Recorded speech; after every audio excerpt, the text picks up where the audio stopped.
Fiadanany tompo no tononona amintsika rehetra. Raha lasy ranabavy a, namana sakaiza, zoky ray aman-dreny, zandry, mpanaraka ny pejy. Manonona ny fiadanana amintsika rehetra ary faly indrindra. Mifankahita amintsika, ifampizara, ifampahery amintsika indray ato anatin'ity sary feo ity dia faly tena faly ihany koa mitsidika anareo tsirairay any amin'izay misy anareo any amin'ny alalan'ny pejy, amin'ny alalan'ny partage, amin'ny alalan'ny YouTube, amin'ny alalan'ny profil ihany koa. Ny fahasoavan'ny tompo Jesosy no amangiko anareo tsirairay sy hitsidiako anareo any amin'izay misy anareo rehetra any. Inona ary no zavatra ho resahantsika sy ho ambarantsika ato anatin'ity fifampizarana anio ity. Ny zavatra ho resahantsika dia nozaraiko anankiroa lehibe ary araka ny hitanareo eo amin'ny sous-titre dia hiresaka isika amin'ny ampahany voalohany mikasika ny toe-po, ny toe-pijery, ny toe-piaina, ny toe-piderana ihany koa, na ny marimarina kokoa dia mikasika an'ireo artista evangelika amin'izao vanim-potoana contexte isitsika izao. Zay zany no tapany voalohany ifampiresahako amintsika. Ny tapany faharoa kosa dia ivalapatra isika ny amin'ny hoe tsy manome fitoerana ho an'ny devoly araka ny Efesiana 4:17 na ihany koa hoe manohatra mihitsy ny devoly izay ambaran'ny baiboly fa ennemi invisible Efesiana 4:1 ary izay hoe manohatra ny devoly izay araka ny Jakoba 4:17 dia mifampitohy amin'ilay hoe tsy manome fitoerana ho an'ny devoly fa amin'ity contexte tapany faharoa ity zany ao anatin'ny tapany faharoa ihany koa araka ny nefanambarako teo hoe ivalaparantsika dia manohatra mihitsy manohatra ny devoly. Dia izay ihany koa zany no ho resahantsika atao anatin'ity fifampizarana anio ity. Mahafinaritra ny miaraka amin'ny tompo Jesosy. Isaorana manokana ianareo izay manao partage ny zavatra zaraintsika eto, anareo manisy commentaire, manisy retour, porofona ireny araka ny fanambarako fa misy zany ny fifantohana amin'ny sitrapon'Andriamanitra. Tsindriko tsara izay hoe fifantohana amin'ny sitrapon'Andriamanitra izay satria zavatra important be izay. Tsy ny fifantohana amin'ny profil, amin'ny page, tsy ny fifantohana amin'ny zavatra hita maso zany fa ny fifantohana amin'ny sitrapon'Andriamanitra zay tena ampitaiko amintsika foana izay intéressé isika amin'ny fahafantarana ny amin'ny sitrapon'Andriamanitra dia amin'izay hoe mifantoka izay isika dia misy soafy etaeta ao anatintsika, te hiroso, te hiaina amin'izay hoe tsy mifantoka fotsiny izay fa te hiaina mihitsy dia izay hoe te hiaina izay te handrombaka. Izay le ambaran'ny baiboly hoe rombahana ny fanjakan'Andriamanitra ary ny mpandrombaka mandrombaka azy avec violence amin'ny keriny. Misy angle be da be afaka hijerena an'izay fa amin'izay sens izay anazavako azy zay dia hoe ianao ihany koa zany dia te handrombaka mihitsy ny fanjakan'Andriamanitra izay efa nidevoalen'i Jesosy Kristy à partir ny azo fijaliana. Dia izay no mahatonga anao mangetaheta izany amin'ny hoe te hafantatra ny atin'ny fahalalahana, fahatsapana, expérience ny amin'ny sitrapon'Andriamanitra. Saorana manokana ianareo ny amin'izay ny firosonareo ny amin'izay satria izay dia mitika fa misy zavatra tafita amin'ny fifampifandraisantsika amin'ny alalan'ny tenin'Andriamanitra, fampitantsika ny filazantsara ny sitrapon'Andriamanitra. Dia raina ny tompo any amin'izay tsy midera tena ny pejy, tsy midera ny tenako ihany koa za fa ary tsy midera anareo ihany koa fa Andriamanitra tsy toa no deraintsika amin'izay satria miasa Andriamanitra tsy toa ambadik'izay. Izao Jehovah Andriamanitra reo dia mandinika ny vosiny fo ary mamaly atsika tsiraray avy izy Yahweh Elohim, Andriamanitra tsy toa. Rehefa à partir an'izay mandinika ny vosiny fo zay dia mahita izy, il sonde le cœur, il sonde le rein, de mahita izy hoe ity olona ity mangetaeta, ity olona ity te iaina ny sitrapon'Andriamanitra, ity olona ity te andrombaka ny fanjakan'Andriamanitra, dia mamaly Andriamanitra tsy to manokatra varavarana ary mipose mampidina izay afaka ampidininy araky ny fahendreny sy ny fahitany fity amin'ny olona anankiray, mampidina ositra izy a, mampidina ny fanahy masina izy a, manokatra varavarana izy a, mandefa ny anjelina izy a, sy ny sisa be da be ao amin'ny tontolony tsy hita maso fa voahidy ao anatin'ny contexte foana hoe sitrapon'Andriamanitra mahita fity amintsika Andriamanitra tsy tono. Artiste évangélika iresaka ary isika moa zao de ao anatin'ny reveil fifohazam-panahy, zay le hoe reveil fifohazam-panahy zay a de tsy hoe ekena ary tena hoe prouvé fa voaprofo fa misy ny reveil partout amin'ny endriny isan-karazany. Ny reveil a dia du deux côtés zany, amin'ny lafiny anankiroa, zay parallèle sady paradoxe, dia ny reveil aty amin'ny côté biblique ara-tsoratra masina, dia miara-mahita isika fa misy zay fifohazam-panahy zay a dans tous les sens zany amin'ny vazantany efatra, fa misy ihany koa ny reveil mirazotra amin'izay hoe reveil biblique izay, dia de plus en plus miamahery vaika ihany koa ao amin'ny reveillany ny fanaratsy. Tokony ho tsapanao zay ary tokony ho hitanao izay fijery zay, ary raha miaina ety amin'ity zao tontolo zao ity isika dia tsapanao miamatanjaka mihitsy lay fahamarinana ny fanambaran'ny soratra masina hoe ety amin'ity zao tontolo zao ity no ahitana reo fahoriana. Fa tena za zany tena miconfirme aminao ihany koa fa hoe ao anatin'izay hoe mahita fahoriana izay isika, de tsy hoe mahita fotsiny fa miaraka amin'ilay reveil izay resahantsika sy tsindritsika, dia tena hoe miamahery vaika mihitsy lay reveil an'ilay fanaratsy.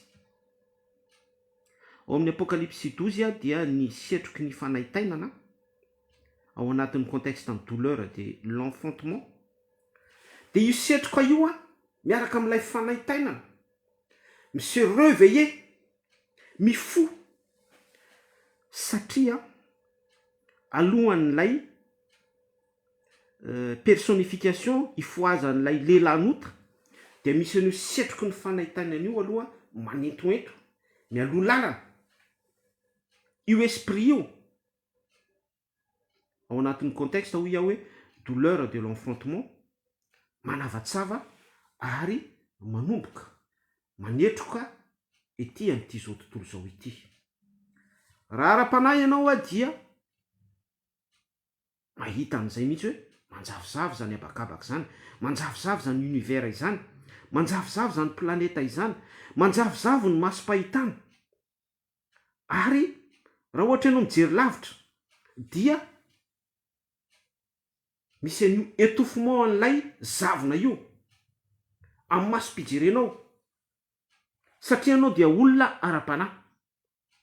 Ary ny zavatra mamirapiratra ety amin'ity zao tontolo zao ity, zay misy ambadika fampijaliana, fampahoriana ety amin'ity zao tontolo zao ity, no ahitanareo fahoriana ao anatin'izay contexte izay foana isika eo ambonin'ny fanazavana.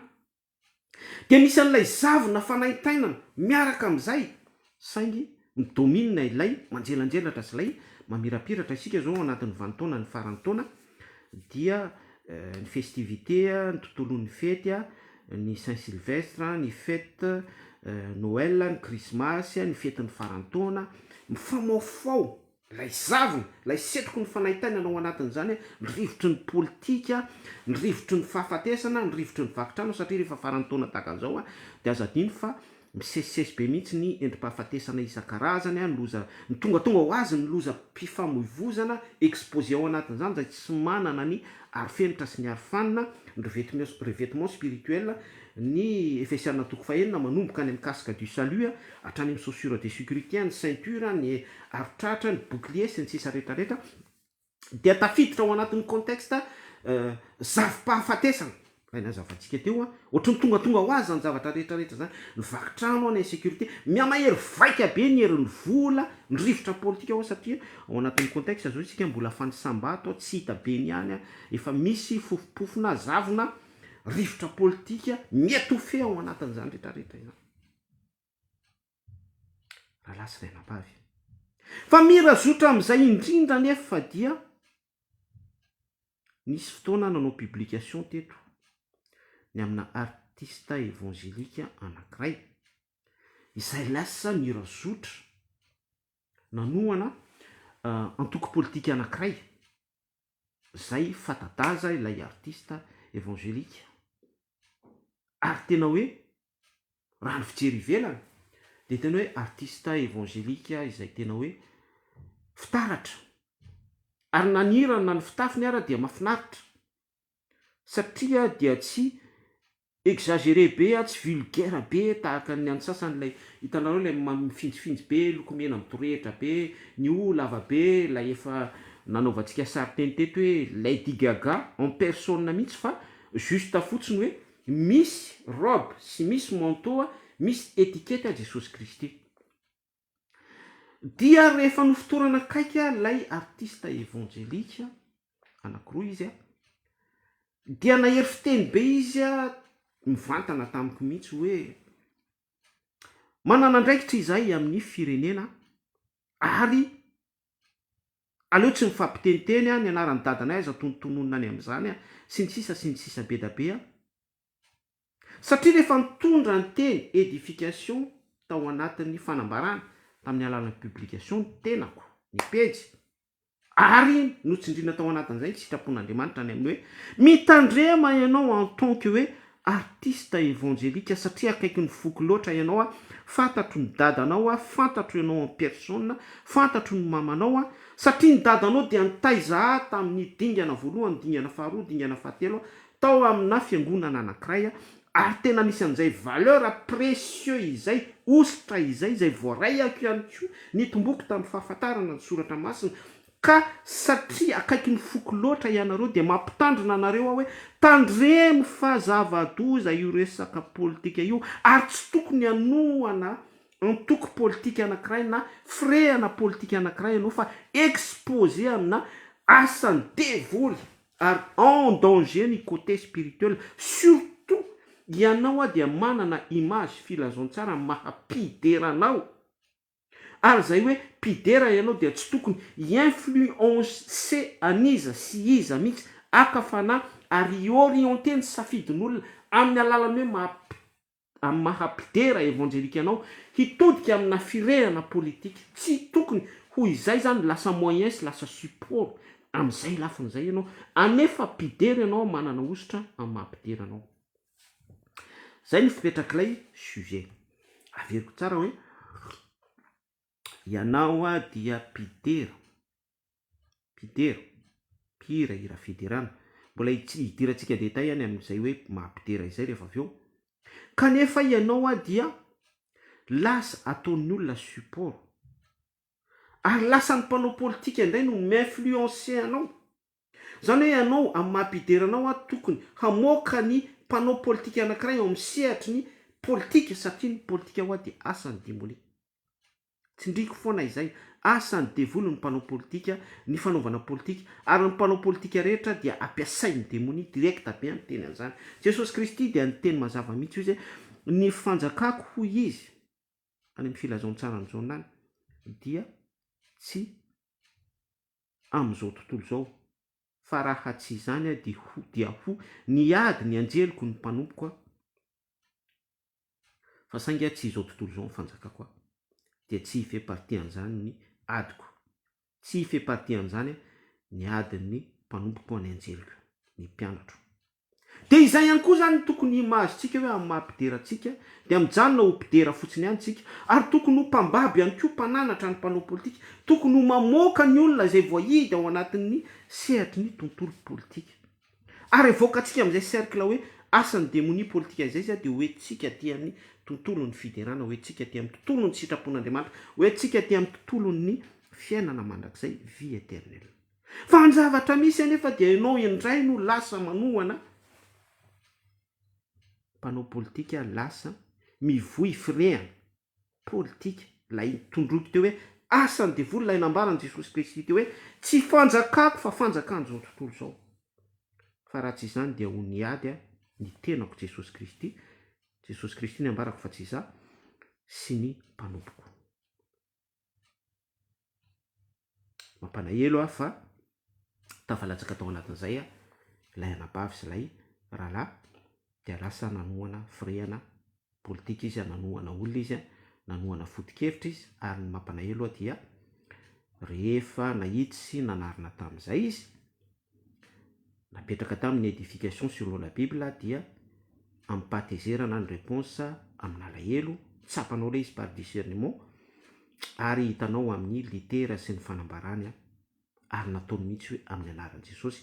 Zay tsy amin'ny anaran'i Jesosy lay izy fa selon ny esprit vengeur ny démonie izay mamaly be fahatany fotsiny dia misy parenthèse hoe amin'ny anaran'i Jesosy par discernement daholo ny zavatra rehetrarehetra izany ary par analyse. Hatreo dia tsy manisy problème any amin'izany isika, tsy manisy olana fa mbola veritsika foana ny antso hoe raha mpidera ianao, raha nandray ny ositra ny amin'ny fiderana ianao, raha mpanompon'i Jesosy ianao dia miverena amin'ny fitiavana voalohany. Miverena amin'ny fitiavana voalohany, miverena amin'ny Jesosy Kristy. Zava-dehibe zay appel izay tsy ny tenako no manao appel fa ny filazantsara ny soratra masina no manao appel antsika hoe miverena amin'ny fitiavana voalohany.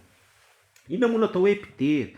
Ny mpidera dia raha dévoileko aminao dia mamaky ny apokalipsy ianao dia misy ny contexte ny zava-mananaina efatra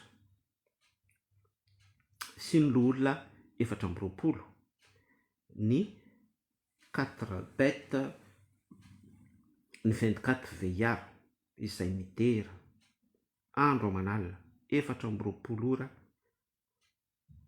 420 olona 420 ora tsy mijanona mihitsy maraina atoandro hariva.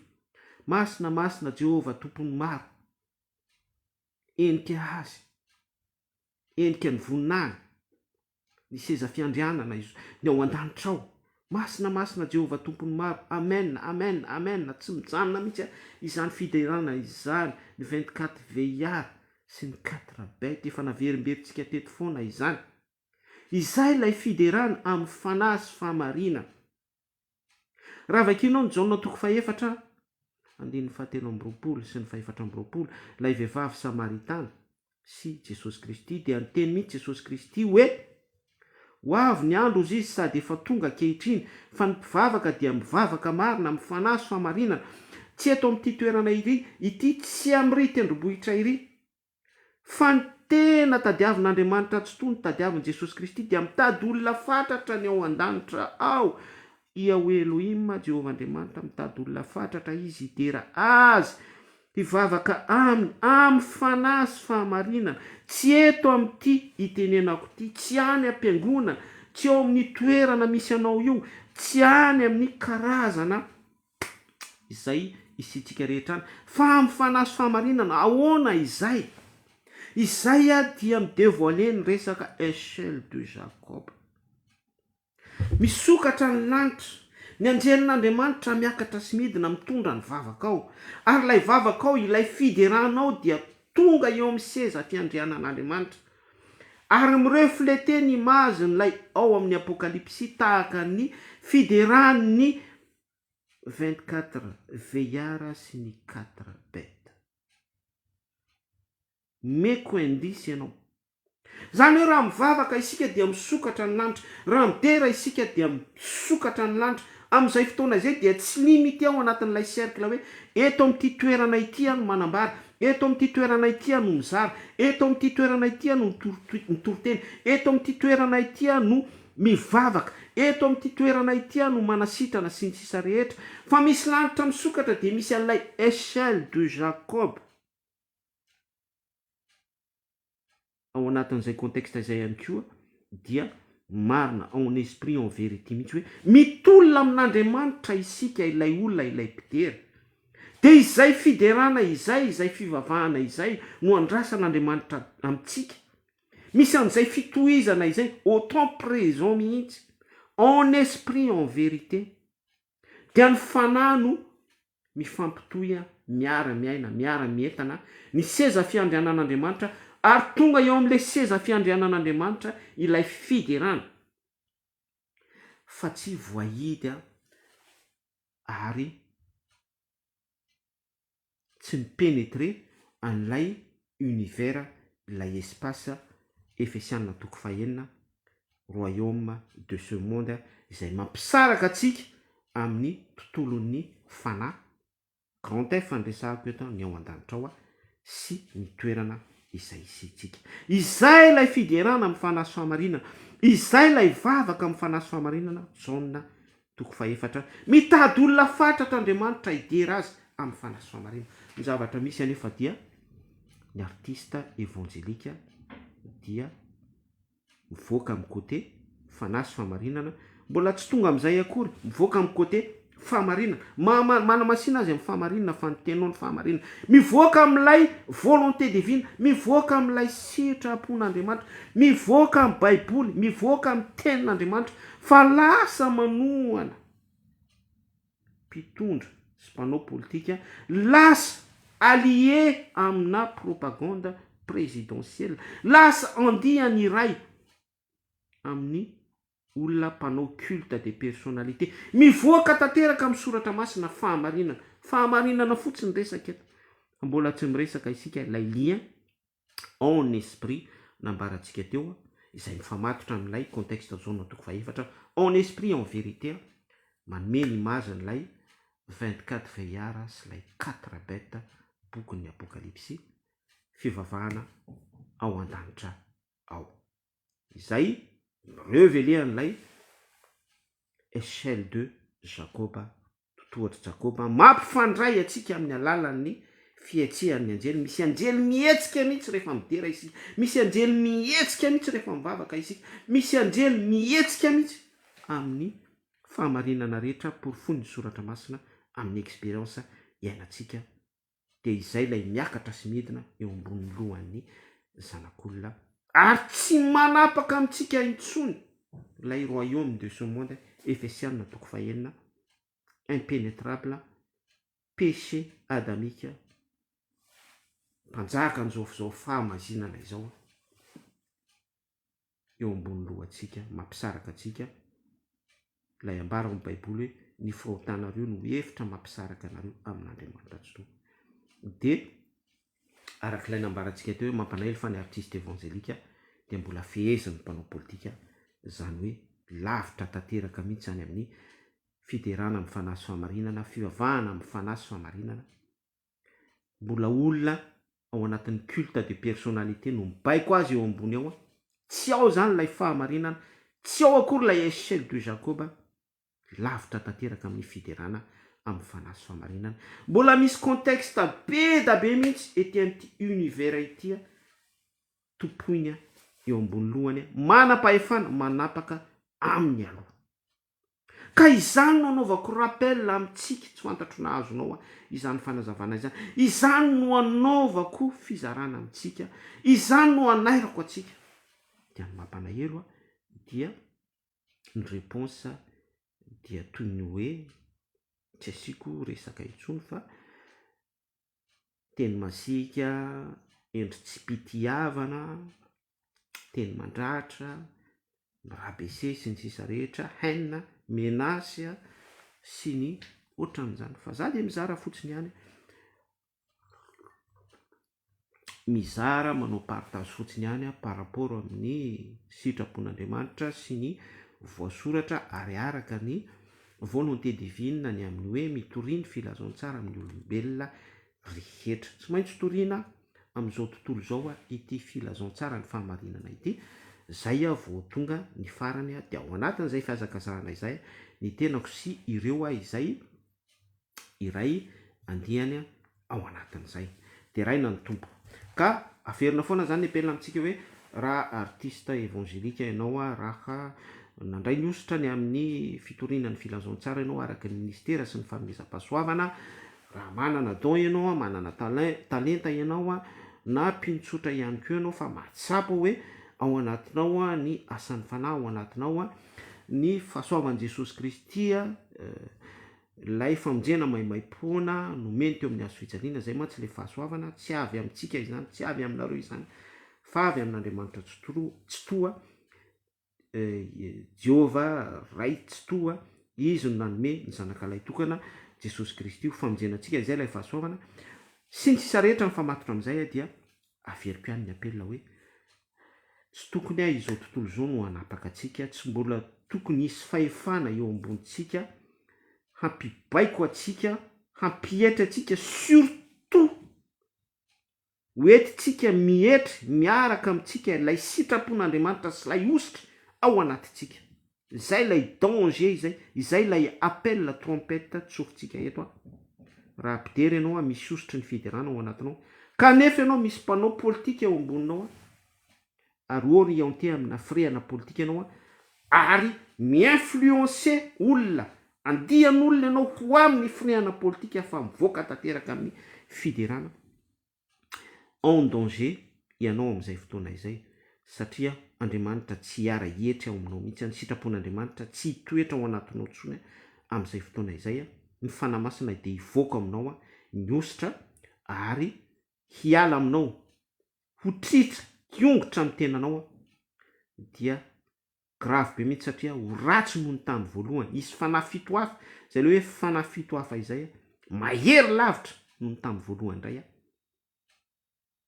hiasa sy hanapaka ao aminao ary zay no antony appel sy ny trompette tsofintsika fa tsy misy hoe tsy fitiavana ny izasiza akory averiko ihany fa akaiky ny foky anareo tena akaiky ny foky anareo mialao amin'ny rivotry ny politika fa asan'ny démonie be ny rivotry ny politika tsy mbola nisy solution no apporten'izany resaka politika zany teo amin'ny fiainan-janak'olombelona surtout resaka spirituel ara-panahy tsy misy fanomezam-pahasoavana azo tamin'ny resaka politika izany tsy misy don spirituel voaray tamin'ny resaka politika izany tsy misy ositra azo tamin'ny alalan'ny resaka politika izany fifampiandaniana fifamonoana fifanenjehana fifanabatiana zavatra ohatran'izany miara-mahita isika fitsetsefana fampahoriana zany ny zavatra vokarin'ny resaka politika ka ianao anefa ampidera miditra amin'izay resaka politika izay ary midika fa efa séduit sady ianao séduit ianao séduit any démonie ianao azo mpanahy ianao satria efa manomboka tsy hitanao intsony ny filazontsara fa ilay rivotra politika no manomboka ngeza be ao ny maso-pahitanao dia hoy ianao hoe satria ianao efa séduit hitondra anjara brika amin'ny fanavotana ny firenena ianao tsotra be fotsiny teny koa raha hanavitra ny firenena ianao dia ny filazontsara appuyeo hatrany ny fiderana appuyeo hatrany ny volonté divine ny sitrapon'Andriamanitra foana no ambarao hatrany fa amin'ny alalan'izany no ahafahan'ny firenena anankiray ho sambatra ny firenena izay manana ny Jehova ho Andriamanitra dia izay no tsindrio sy ataovy ikelezo aina mihitsy ny fanambarana any amin'izay fa rehefa izy tsy maintsy mitombo rehefa mialehibe ny voninahitr'Andriamanitra mialehibe ny sitrapon'Andriamanitra dia midina ao amin'ny firenena anankiray ny fahasambarana fa tsy amin'ny alalan'ny politika no anarianao ny filazontsara voafitaka ianao raha mieritreritra fa politika no eritreretinao fa anavotana ny firenena kanefa ianao olona ampiderana lay ositra ny amin'ny fiderana mazava iny aza manome fitoerana ho an'ny devoly Efesiana 4:7 mifampitohy daholo ny zavatra resahantsika ka dia manekehan'Andriamanitra ianareo Jakoba 4:7 koa dia manekehan'Andriamanitra ianareo ary manoera ny devoly dia andositra anareo izy Jakoba 4:7 dia raina ny tompo koa dia maneke an'Andriamanitra ianareo ary manoera ny devoly dia andositra anareo izy mazava be zany la Efesiana 4:7 aza manome fitoerana ho an'ny devoly mazava ihany koa za dia mandinika ny zavatra misy amin'izao vanim-potoana iresantsika izao de hoe maninona no tonga am'izao a toerana izao ny firenentsika, maninona no tonga am'izao toerana izao a izao tontolo izao, malgré hoe mamirapiratra ny intelligence artificielle, mamirapiratra ny confort, ny téléphérique, mamirapiratra ny mandefa message eto a, mandefa toriteny eto a, dia au temps présent tonga any aminao a ny zavatra ambarako a, intelligence artificielle sy ny zavatra ohatran'izany, fandrosoana, mondialisation, mamirapiratra be mihitsy, kanefa ao anaty misère ny tanànaka, ao anaty misère izao tontolo izao. Zay raha de voaliko aminao a dia tahaka an'ilay voankazo voarara tao amin'ny sahana edena. Lay enveloppe-n'ilay voankazo a dia izay mamirapiratra no resantsika teo ny intelligence artificielle. Ianao zao raha mivoaka tsy fantatro ny any aminareo fa ny aty aminay a dia décoré partout, tena mamirapiratra vao manomboka ny amin'ny maizinandro a dia manjelanjelatra ny jiro, illuminé ny ville rehetrarehetra, ny petite commune rehetrarehetra, manjelanjelatra.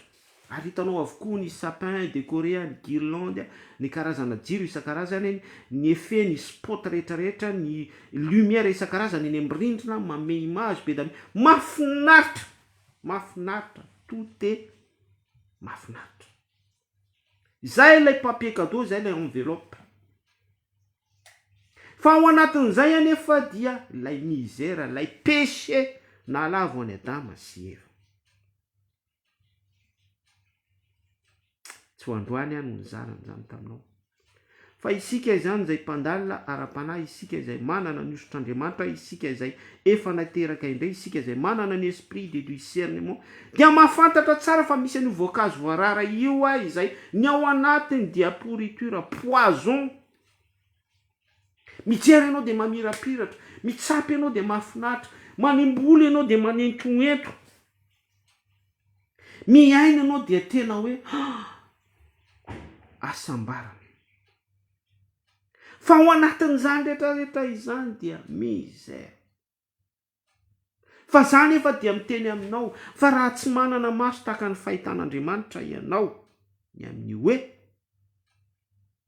ny azo rehetra dia azonao tosena sy tendrenao avokoa, fa ny azo fahalalana ny tsara sy ny ratsy no aza inananao, dia tanteraka aminao ny fahalafona. Tsy maintsy manana ny mason'Andriamanitra isika, fa raha tsy izany dia tanteraka aminao ny fahalafona. Lay mason'Andriamanitra dia lay maso discernement. De miverina indray isika any amin'ny lesona fanomezam-pahasoavana, midina ao anatinao ny fanomezam-pahasoavana, ny don de discernement, midina ao anatinao ny osotry ny teny, midina ao anatinao ny herin'ny filazontsara, velona ao anatinao a ny teny Jesosy Kristy, manahafa tahaka ny anahafako an'i Kristy, ozy Paoly, manahafa tahaka ny anahafako an'ray ozy Jesosy Kristy, hatrany hatrany, aoky roso ho any amin'ny tanteraka isika, ainsi de suite. Misy valeurany avokoa zany zavatra ambarako anao zany.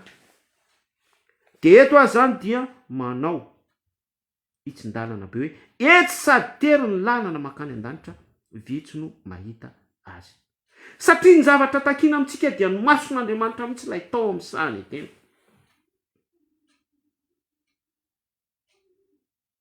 Averiko indray, ny zavatra takina amintsika dia lay mason'Andriamanitra mihitsy tao amin'ny sahany edena,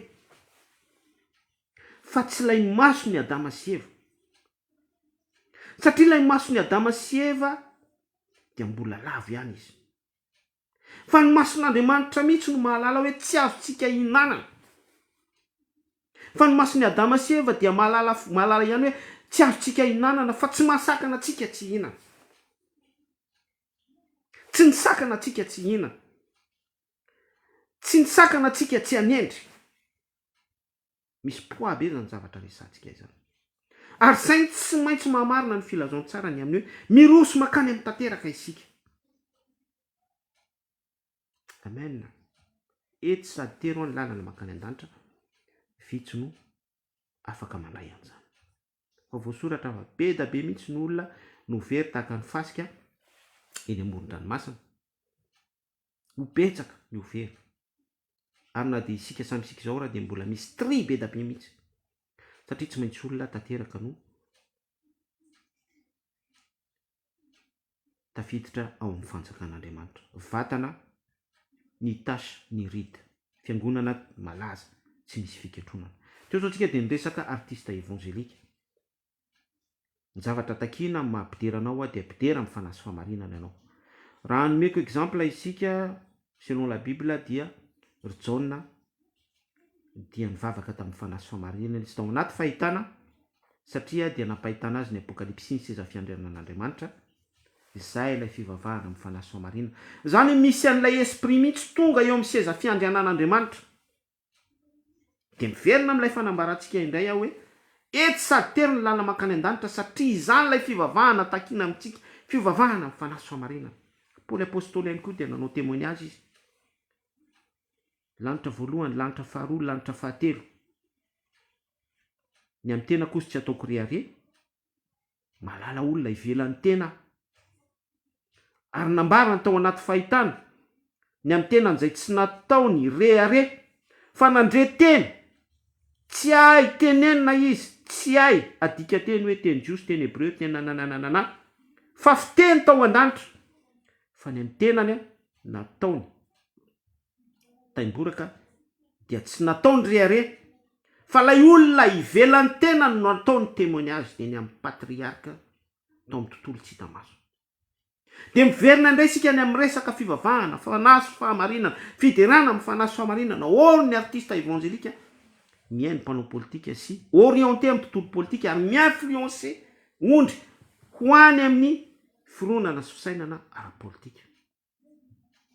Kanefa ny exemple Paul, ny exemple John, ny exemple échelle de Jacob, en esprit en vérité, dia misarika amin'ny saintsika hoe miroso makany amin'ny tanteraka.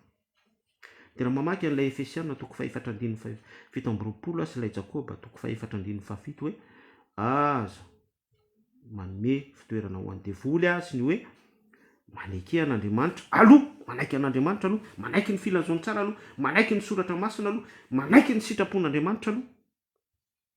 Après manohatra ny devoly, satria amin'ny alalan'ilay hoe manaiky an'Andriamanitra isika dikan'izay dia misy sitrapon'Andriamanitra tafatoetra sy miaina miaraka amin'ny fiainantsika.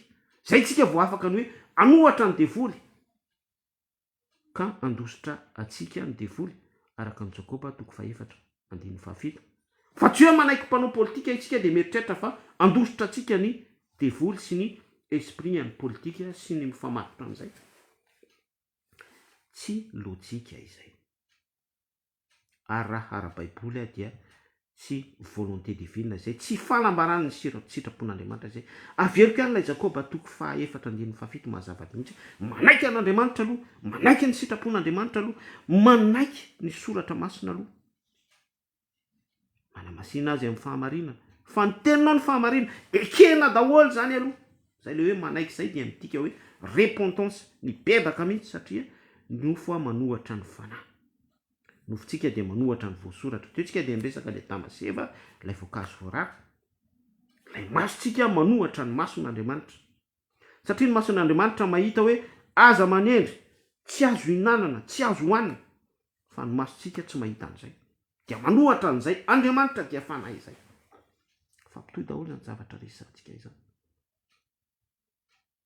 Ahoana moa no ahafahanao tsy manome fitoerana ho an'ny devoly, Efesiana toko 4:7, raha tsy nanaiky an'Andriamanitra ianao.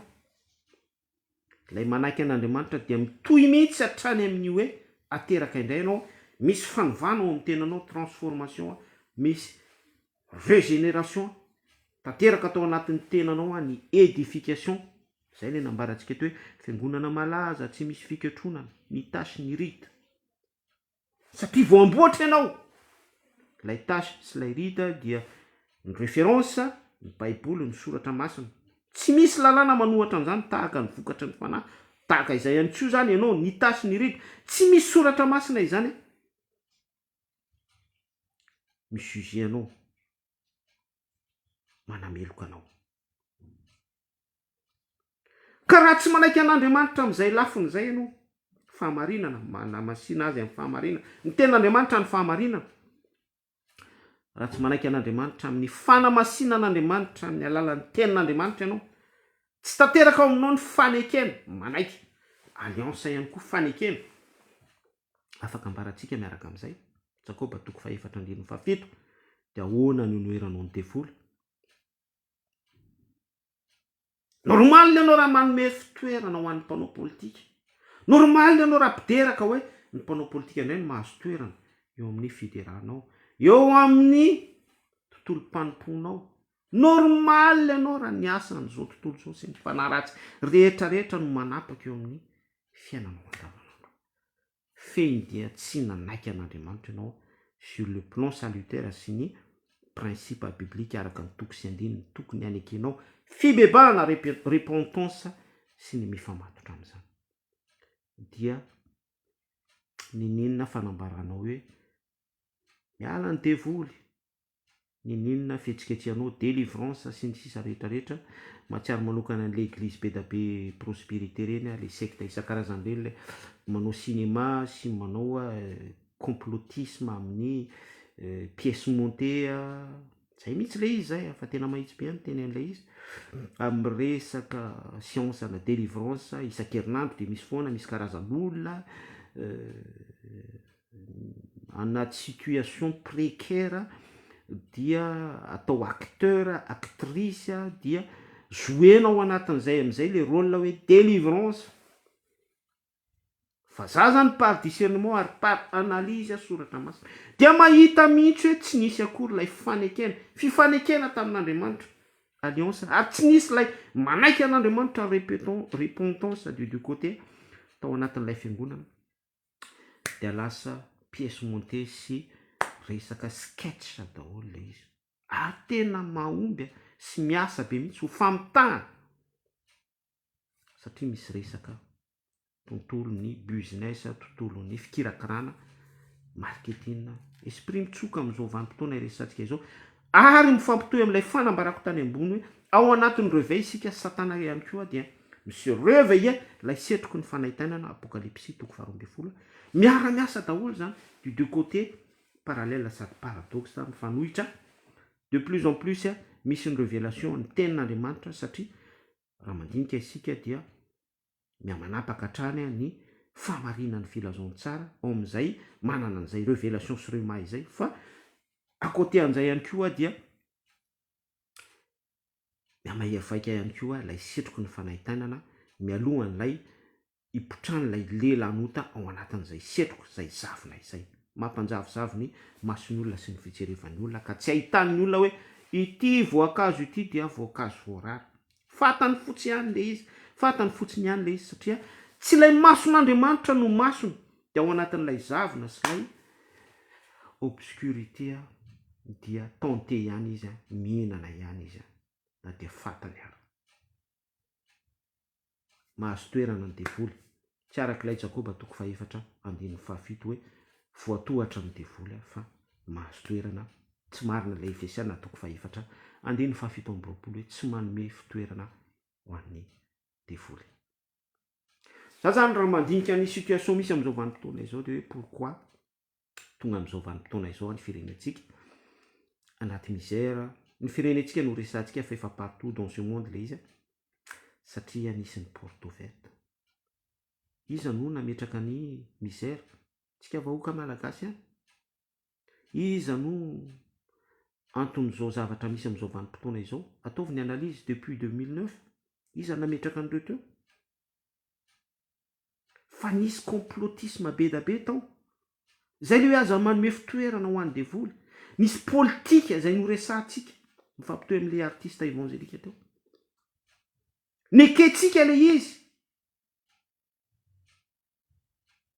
Nanome fitoerana ho an'ny devoly. Au lieu de hanohatra n'ilay asan'ny mpanao politika sy ny asan'ny démonie. Dia nekena foana le izy. Ary allez voir, nisy fifidianana teo filoham-pirenena, nisy fifidianana teo députation, nisy fifidianana teo maire. Be ny tanàna. De niara nahita daholo izay nahita.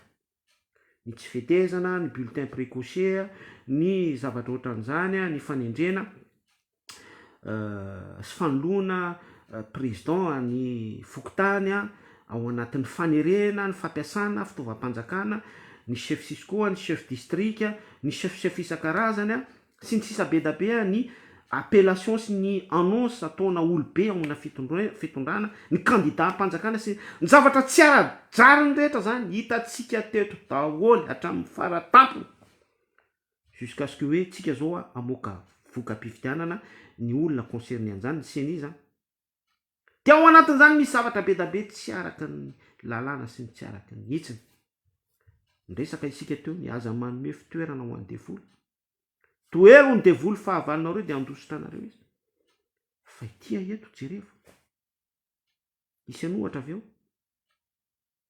fa tsy vomaika omena toerana foana ny corruption omena toerana foana ny prix scolaire omena toerana foana ny bulletin précoce omena toerana toko parenthèse zay raha misy zay fa misy sary be da be mandendehany fa tsy miteny zavatra tsy hita isika omena toerana ny zavatra abominable rehetra sy ny tsy araky ny lalàna tsy miteny akory ary hoe tsy araky ny sitrapon'Andriamanitra mazava ho azy fa sur le plan salutaire dia ny politika dia a rejeté mihitsy a jeté arina dia izany no omentsika toerana omentsika vahana eto amin'ny tany sy ny firenena ny tena marina dia Jesosy mihitsy no alohan'ny malagasy Jesosy mihitsy ny filazantsara mihitsy no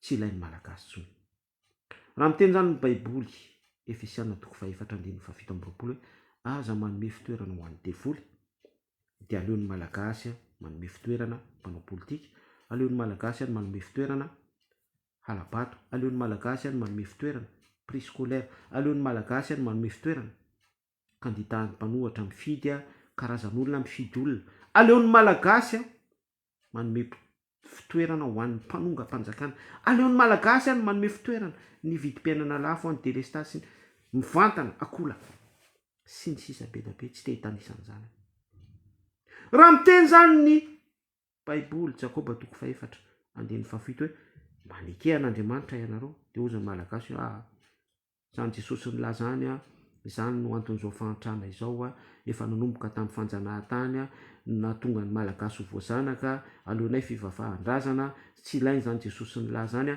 au lieu dia anaiky an'Andriamanitra ny sitrapon'Andriamanitra ny baiboly dia ny contraire an'izay no voizan'ny malagasy tsy mila an'izany Jesosy nilaza any izahay tena mbola toy izany la Jakoba 4:7 hoe toero ny devoly dia andositra anareo izy dia au lieu dia anohatra ny tsirariny rehetra ny alabato raha misy ny alabato au lieu dia anohatra ny insécurité anohatra ny mpamoaka volamena sy ny bois de rose sy ny dia efa makalefa velao amin'izao sy ny sisa rehetrarehetra avela daholo zany andeny zavatra tsy araka ny sitrapon'Andriamanitra sy tsy araky ny constitution tsy araky ny lalàna avela daholo za tsy miteny hoe ndana manonga mpanjakana na izao fa matoa ny zavatra misy iainantsika amin'izao vanim-potoana izao dia Efesiana 4:7 nomeny malagasy toerana ny devoly nomeny malagasy toerana ny politika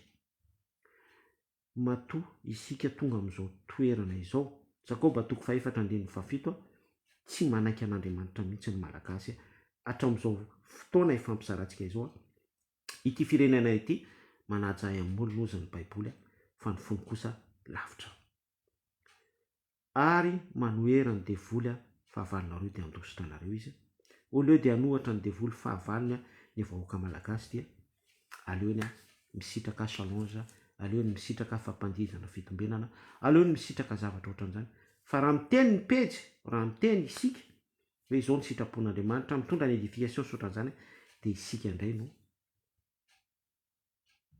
mahazo tsiny sy ny teny marary sy ny teny tahaka izany ka fizarana ihany ny pejy voarahinao ny afatra dia mino fa